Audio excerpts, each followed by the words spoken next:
It's cold classic, वो vision जो तुम अपने साथ लेकर चलते हो, जिसके चलते तुम उसे अपने जीवन के 5 से 7 साल दे देते हो एक अच्छा काम निकालने के लिए, जिसका सही रूप से पूर्ण होना एक असंभव सी बात हो जाती है कि जो तुम सोच कर चल रहे हो कि अगर कहानी कहीं भूली सी पड़ जाए तो वो तो हो ही नहीं पाएगा जो तुम करना चाहते हो, जो तुम दिखाना चाहते हो। और यही चीज द डायरेक्टर ऑफ कल्कि 2898 AD नाग अश्विन को बताती है कि तुम्हें किस भाव के साथ किसी विजन को अपने लिए अपने पर्सपेक्टिव से पर्दे पर कैसे उतारना है। और it's a perfect future movie जो कि अभी के लिए बिल्कुल भी गलत नहीं होने वाला है कि क्यों इसे बेस्ट बोला जाए, स्पेशली अपनी इंडियन फिल्म इंडस्ट्री के लिए कि बहुत हॉलीवुड मूवी देखी है पर अब start time with Indian movie, क्योंकि तुम्हें वो विजन देखकर, वो एक्सपेंसिव सेट देखकर ये विश्वास नहीं हो पाता कि तुम वाकई में एक भारत से निकली हुई मूवी देख रहे हो। जो फ्रेम दिए गए हैं बाय द मेकर्स वो फोकस करने पर मजबूर कर देते हैं कि तुम मोबाइल रख साइड में और पहले यहाँ देख। और मेरा हॉल जहाँ मैं मूवी देखने गया हुआ था वो इतना लालची था कि घिसे हुए 3D ग्लास पकड़ा दिए, ऊपर से चश्मे के ऊपर चश्मा लगाना। तो तुम सोच सकते हो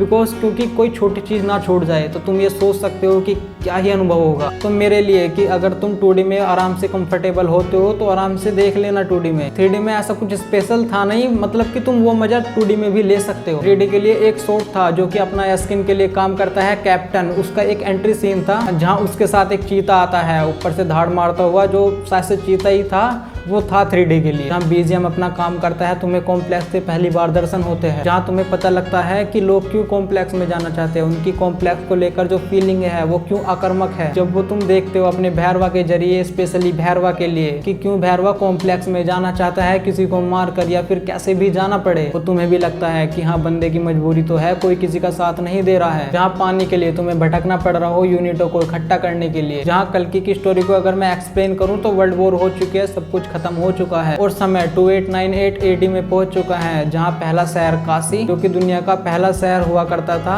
वही अब आखिरी शहर बचा हुआ है। कॉम्प्लेक्स जो कि काशी के अंदर ही है, जिसमें जाने का सपना अपना भैरवा देखता है, तो जिसके लिए 1 मिलियन यूनिट चाहिए होंगे, जिसको इकट्ठा करना उसकी लाइफ का उद्देश्य बन जाता है, जिसका साथ भुज्जी देती है अपने प्रॉपर एफर्ट के साथ, मानो कि हम साथ साथ हैं। वहीं दीपिका पादुकोण जो कि कॉम्प्लेक्स में ही काम करती है यस्किन के लिए, गर्भवती महिलाओं को खाना देने के लिए, और उन गर्भवती महिलाओं को रखा गया है एक सीरम के लिए जो कि सुप्रीम यस्किन को जिंदा रखने के लिए उसकी मदद कर रही है, क्योंकि वो जो गर्भवती महिलाएं हैं उनके पेट में जो बच्चा है वो केवल यस्किन को जिंदा रख पा रहा है। और वो बहुत ही बुरा क्रिएशन लगता है, मतलब जो इमोशंस को टच करने वाला काम का बोझ उठाते हैं, वो चीज उन सब में से एक होती है। जहां आगे यस्किन की जो मिलिट्री है, अपना कैप्टन, उसे ये पता लग जाता है कि जो दीपिका पादुकोण है, जिसका कोड नेम सुमिटी है, वो प्रेग्नेंट है और उसको 5 महीने हो चुके हैं, जो कि अभी तक किसी गर्भ में इतने दिनों तक कोई बच्चा रहा नहीं है, जिनसे उन्हें यह अंदाजा लगता है कि जिसे हम ढूंढ रहे हैं यस्किन के लिए वो यही है। जहाँ से दीपिका को कॉम्प्लेक्स में से निकालने के लिए संभाला के लोग मदद करते हैं और उसे संभाला ले आते हैं, और ये सब सेकंड हाफ में होता है, जहाँ भैरवा वर्सेस अश्वत्थामा भी है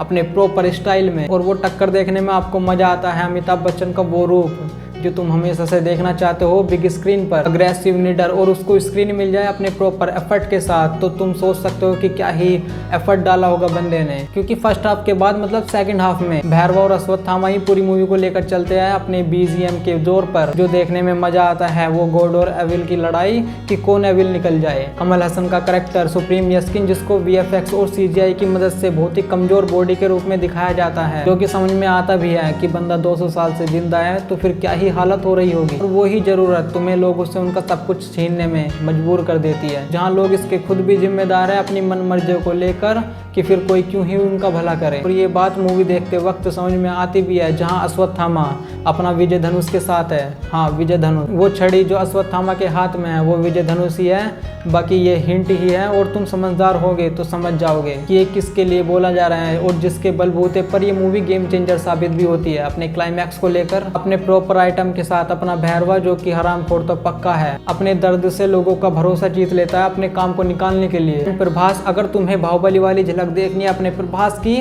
तो जाओ थिएटर में और देख लो। 1 लाइन कॉमेडी की कोशिश रही है मूवी में, मतलब कि एक सीन है जब भैरवा सुमिति को पकड़ने जाता है और तब एक साइड से SS राजामौली की एंट्री होती है और वहाँ एक जोक आता है प्रभास की तरफ से कि इसको भगाओ वरना ये फिर 5 साल के लिए मुझे पकड़ लेगा। मतलब कि ऐसा है मूवी में, और प्रभास का काम मूवी में ठीक है, मतलब काफी अच्छा है। बाकी तुम्हें भैरवा की एंट्री काफी वीक लग सकती है, पर ये पक्की बात है कि एग्जिट पॉइंट बहुत ही हार्ड होने वाला है तुम्हारे लिए अपनी चरम सीमा पर। बाकी कोई पोस्ट क्रेडिट सीन तो नहीं है मूवी में, बाकी कैमियो कैमियोज है, नाम नहीं लेना चाहूंगा क्योंकि स्पॉइल नहीं करना चाहता हूँ, तुम जाके थिएटर में देखो और मजे लो। पर एक कैमियो का नाम मैं जरूर से लेना चाहूंगा, दिशा पाटनी, जो कि उसे कैमियो ही समझना, क्योंकि वहां पर इस तरह की कैटेगरी आ जाती है कि तुम बस आए और तुम फिर गए। और चर्चा इसके ऊपर बाद में करते हैं, जाके देखो, बार बार मौका मिलता नहीं है। बाकी तब तक देखते रहो बेयर बैक क्रिएट।